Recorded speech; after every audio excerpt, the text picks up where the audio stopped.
What's going on, Summoners? I'm Kangas, and welcome back to another episode of ProGuides Upcoming Changes. Got my wisdom teeth out just 5 days ago, just PR'd a 400-pound deadlift this morning, so if I'm a little winded or sound weird, well, that's my excuse. But I'm not here to talk about me, I'm here to talk about patch 11.10, and specifically, the big changes to the jungle. So hit that sub button, and let's hop right into it. But first, to start off, we gotta cover Riot's newest skin line, the Arcana Skins. We've got 4 new skins this time around, including a skin for Xerath, Camille, Tahm Kench, and Lucian. It's specifically nice to see some love for champions like TK and Xerath, and the skin line honestly looks pretty cool. And also, I can't help but think about Riot's newest series, Arcane, and these Arcana skins. Wonder if there's gonna be some kind of weird connection, or maybe it's just a coincidence. Whatever it is though, I know I'm getting some of these. Alright, next up, let's start off with some of the nerfs to runes. More specifically, the one being nerfed right now in Phase Rush. The cooldown went from a flat 15 seconds and changed to a scaling 30 to 10 second cooldown. The ranged and melee movement speed bonus has also been adjusted, as it lowered for ranged champions at level 1 from 25% move speed to 15%. Melee champions also got a nerf in the early game, going from a 40% at level 1 down to a 30%. Since the late game values aren't changed, Phase Rush is just going to be a lot worse early on. Now let's move on to the item buffs. The first item on this list is Riftmaker. It currently only gains stacks on damaging champions, but after the changes next patch, you should also gain stacks from taking damage as well. Honestly, I think this is a really cool change. It really helps out the melee champions that use this item a lot. In many cases, you're going to be the one taking damage first, and being able to stack it a bit earlier on is an excellent quality of life buff. An additional buff is that you'll gain 3% damage amp per stack, but the max is now 9% instead of 10. While the max damage has gone down by 1%, you basically just max out instantly in any situation now. Next up is Abyssal Mask, which has been underperforming compared to its competing items. It's also getting a bunch of buffs next patch. The health is going up from 350 to 400, damage amp potency from 10% to 15%, and damage amp duration from 4 to 5 seconds. This addresses a ton of issues with the item. The additional health is great for tanks, while the increased duration makes the item more accessible. The fact that you're on a timer with this item makes it rather inconvenient, so it's a good thing that Riot has decided to lengthen that power window whenever you apply crowd control. While Guinsoo's Rageblade received a rather lackluster buff last patch, it's going to get a very nice price reduction next patch. The cost is going down from 2,800 all the way to 2,600. It's a really nice buff that'll positively affect champions that build it. Since this is typically a mid-game purchase, finishing 200 gold faster can be the deciding factor when a fight inevitably breaks out. Keep your eyes out on Senna this next patch. Next up, Gore Drinker also had to receive a buff, but I'm not sure if this exactly qualifies as one. First, the health will go up from 400 to 450, while the AD based on missing health will go down from 0 to 15% to 0 to 10%. The healing is also being adjusted from 25% AD plus 8% missing health to 15% AD plus 10% missing health. The AD reduction and health increase have obvious results, but the change to healing is a really interesting one. Overall, if you don't build that many tank items alongside Gore Drinker, you'll have to work with a noticeable decrease in healing. On the contrary, building a ton of flat HP will actually result in relatively no change or even an increase in the healing instead. So that'll cover the item buffs. Next, let's talk about the biggest upcoming changes and probably the reason you clicked on this video, jungle accessibility. But before that, we got our question of the day. I want to hear your thoughts on the jungle changes once you've heard them. Do you like them or do you not? And of course, why? Now, I'm not a jungler, so I'm not exactly an expert on this topic, but I always like it when metas change, so I'm excited for this one, but cautious because it's a lot of change at once. But let me know your thoughts in the comments down below. So this is something that we've been excited about and even made a video about earlier, and that is all about jungle timers. Camp respawn timers are going up from 2 minutes to 2 minutes and 15 seconds. Also, the respawn warning is going to be shortened as well from 15 to 10 seconds. Overall, this means that junglers have a lot more leeway in their clears. Even if you have an extremely fast jungle clear speed, you're limited by how quickly camps can respawn. Now that the timer is increased, junglers who don't just want to power farm should have more opportunities to thrive. And the lowered warning timer also makes it a bit harder for enemies to counter jungle you, as the window is a third shorter than before. Next up though, we got the big one, and that is comeback experience. Large monsters and likely epic monsters will grant 50 XP per level below the average level of the game -1. So in other words, if you're 2 levels behind the average level of the game, you'll gain 50 bonus XP. And if you're 3 levels behind, you gain 100. At the early stages of the game, this 50% XP will be huge. It should help you hit your level 6 faster and make a comeback. Later into the game, 50 XP becomes less significant, and I think this should be an okay change that just ensures you don't remain level 4 for the first 8 minutes of a bad game. Next up, Summoner Spite is getting some huge changes as well.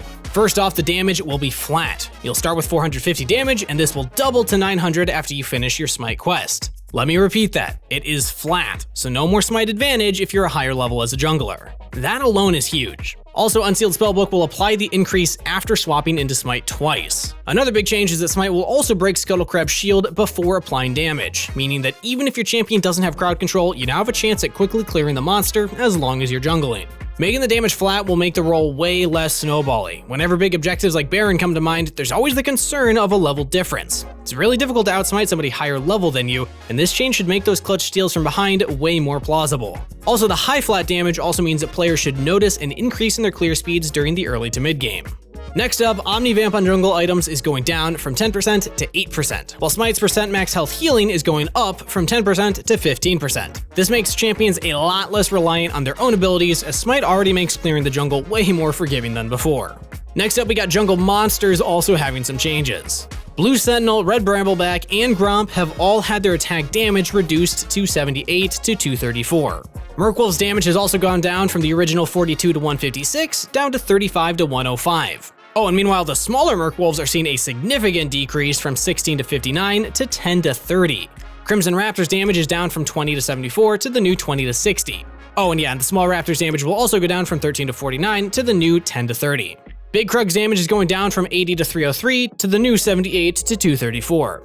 Medium Krug's damage, meanwhile, will be decreased from 25 to 93 to the new 20 to 60, and the Mini Krugs from the original 17 to 63 to the new 13 to 39. But since Smite is getting buffed, some camps are having their health increased just to slow down clear speeds. Blue Sentinel and Red Brambleback will have their health increased from 1800 to 3150 to the new 1850 to 3238. Also, Rift Scuttler's health is going up from 1000 to 2066 to the new 1050 to 2170. Finally, because the spawn timers are going up, the smaller camps in the jungle will now provide more gold.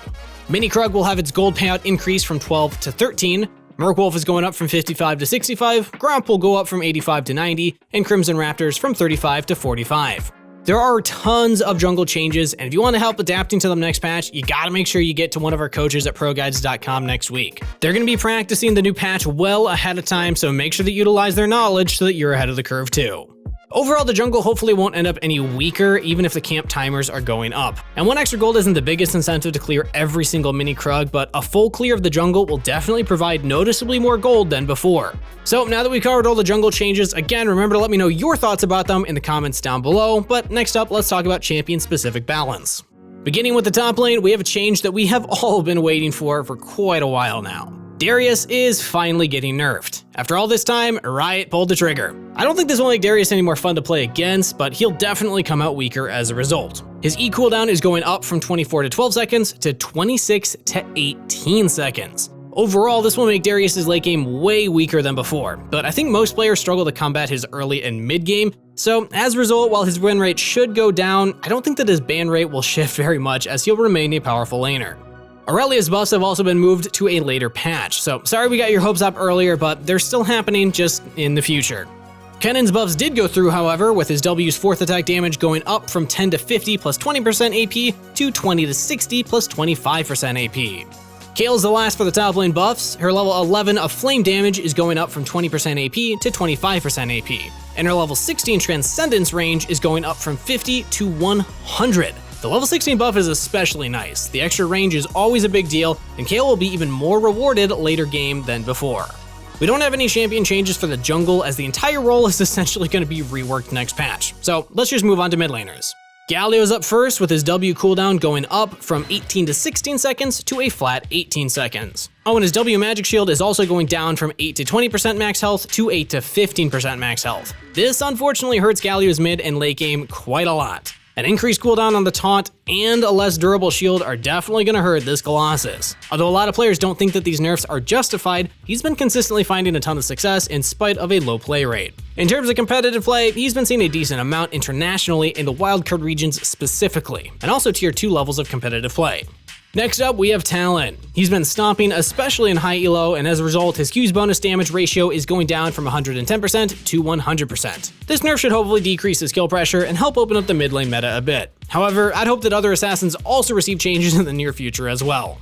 Speaking of other assassins, Katarina is getting a small nerf next patch. Her movement speed is going down from 340 to 335. We always mention that movement speed nerfs shouldn't be taken lightly, and that's the case with Katarina as well. With less movement speed, players actually have a chance to try and run away from her now. This decrease in movement speed can also be the deciding factor in certain fights. Getting in range of an enemy just a fraction of a second too late can actually result in Katarina's death. Less movement speed also means that when a Katarina player plays a bit too aggressively, there's more room for a punish, as she'll also be outran by many more champions. And also, we say it every single video with Katarina, if you CC her, she will probably die, so having that less movement speed to dodge skill shots, you'll feel it.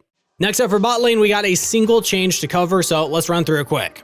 Jinx has been an incredibly strong pick ever since her buffs. As she's been a top tier pick for quite a while now, Riot finally decided to give her a real nerf. Her base armor is going down from 28 to 26, and her R's execute damage against epic monsters will now be capped at 800.